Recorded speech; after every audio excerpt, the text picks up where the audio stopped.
Chapter 15. Mr. Podensky filled the canteens. The warden got a pitchfork out of the back of the pickup. She poked it through X-Ray's dirt pile to see if anything else might have been buried there as well. "After you drop off X-Ray, I want you to bring back 3 wheelbarrows," she said. X-Ray got in the pickup. As the truck pulled away, he leaned out of the wide window and waved. "Zero," said the warden. "I want you to take over X-Ray's hole."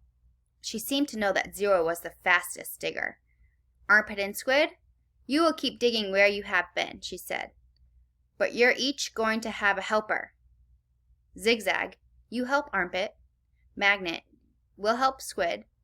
And Caveman, you'll work with Zero. We're going to dig the dirt twice. Zero will dig it out of the hole, and Caveman will carefully shove it into a wheelbarrow. Zigzag will do the same for Armpit, and the same with Magnet and Squid. We don't want to miss anything. If either of you find something, you'll both get the rest of the day off, and a double shower. When the wheelbarrows are full, you are to dump them away from this area. We don't want any dirt piles to get in the way." The warden remained at the site for the remainder of the day, along with Mr. Podensky and Mr. Sir, who showed up after a while. Occasionally, Mr. Sir would leave to take water to the other groups of campers, but otherwise, he and the water truck stayed parked there. The warden saw to it that nobody in Group D was ever thirsty. Stanley did as he was told. He carefully looked through all the dirt dug up by Zero as he shoveled it into a wheelbarrow, though he knew he wouldn't find anything. It was easier than digging his own hole. When the wheelbarrow was full, he took it a good distance away before dumping it. The warden couldn't keep still. She kept walking around, looking over the boys' shoulder and sticking her pitchfork through the dirt piles. "You're doing fine, just fine," she told Stanley. After a while, she told the boys to switch places so that Stanley, Zigzag, and Magnet dug in the holes, and Zero, Armpit, and Squid shoveled the excavated dirt into the wheelbarrows. After lunch, Zero took over the digging again, and Stanley returned to the wheelbarrow. "There's no hurry," the warden said several times. "The main thing is not to miss anything." The boys dug until each hole was well over 6 feet deep and wide. Still, it was easier for 2 boys to dig a 6-foot hole than it was for 1 boy to dig a 5-foot hole. "All right, that's enough for today," the warden said. "I've waited this long. I can wait another day." Mr. Sir drove her back to the cabin. "I wonder how she knew all our names," Stanley said as he walked back to the compound. "She watches us all the time," said Zigzag. "She's got hidden microphones and cameras all over the place. In the tents, the rec room, the shower." "The shower?" asked Stanley. He wondered if Zigzag was just being paranoid. "The cameras are tiny," said Armpit. "No bigger than a toenail or your little toe."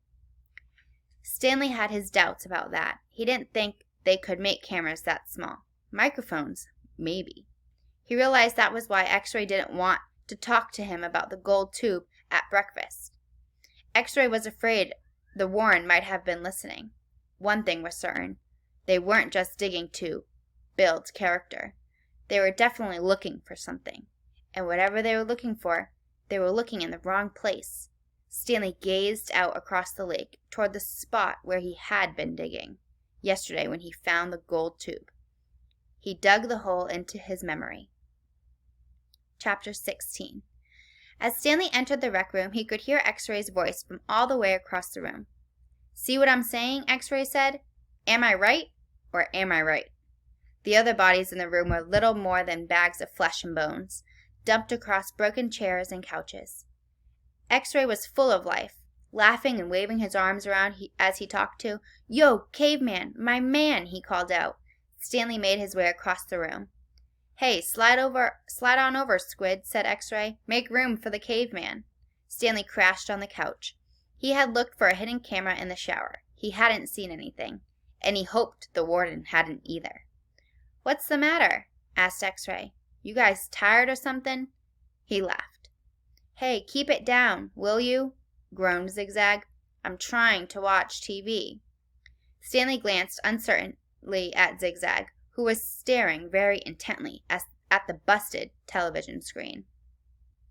The warden greeted the boys at breakfast the next morning and went with them to the holes. 4 dug in the holes and 3 tended to the wheelbarrows. "Glad you're here, X-Ray," she said to him. "We need your sharp eyes." Stanley spent more time pushing the wheelbarrow than digging, because he was such a slow digger. He carted away the excess dirt and dumped it into previously dug holes. He was careful not to dump any of it in the hole where the gold tube was actually found. He could see the tube in his mind. It seemed so familiar, but he just couldn't place it. He thought that it might have been the lid to a fancy gold pen. KB could have been the initials of a famous author. The only famous authors he could think of were Charles Dickens, William Shakespeare, and Mark Twain. Besides, it didn't really look like the top of a pen. By lunchtime, the warden was beginning to lose her patience. She made them eat quickly so they could get back to work.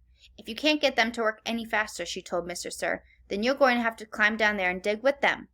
After that, everyone worked faster, especially when Mr. Sir was watching them. Stanley practically ran when he pushed his wheelbarrow. Mr. Sir reminded them that they weren't Girl Scouts. They didn't quit digging until after every other group had finished.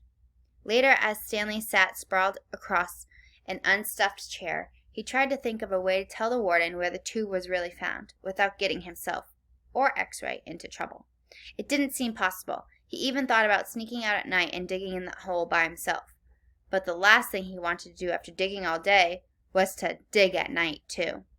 Besides, the shovels were locked up at night, presumably so they couldn't be used as weapons. Mr. Penensky entered the rec room. "Stanley," he called as he made his way to him. "His name's Caveman," said X-Ray. "Stanley," said Mr. Penensky. "My name's Caveman," said Stanley.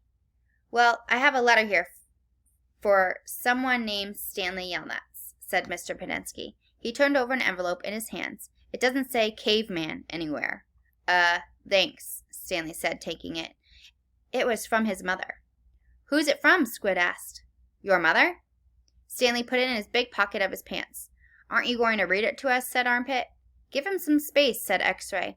"If Caveman doesn't want to read it to us, he doesn't have to. It's probably from his girlfriend." Stanley smiled. He read it later, after the other boys had gone to dinner. "Dear Stanley, it was wonderful to hear from you. Your letter made me feel like one of the other moms who can afford to send their kids to summer camp. I know it's not the same, but I am very proud of you for trying to make the best of a bad situation. Who knows? Maybe something good will come of this. Your father thinks he is real close to a breakthrough on his sneaker project. I hope so. The landlord is threatening to evict us because of the odor. I feel sorry for the little old lady who lived in a shoe. It must have smelled awful. Love from both of us." "What's so funny?" Zero asked. It startled him. He thought Zero had gone to dinner with the others. "Nothing, just something my mom wrote." "What'd she say?" Zero asked. "Nothing." "Oh, sorry," said Zero.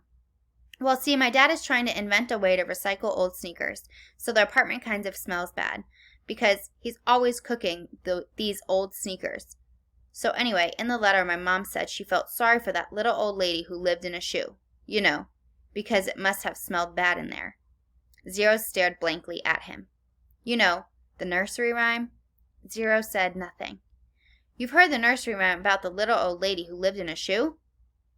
"No." Stanley was amazed. "How does it go?" asked Zero. "Didn't you ever watch Sesame Street?" Stanley asked. Zero stared blankly. Stanley headed on to dinner. He would have felt pretty silly reciting nursery rhymes at Camp Green Lake. Chapter 17. I'm going to stop there for today, and then tomorrow I'll read chapters 17 and 18.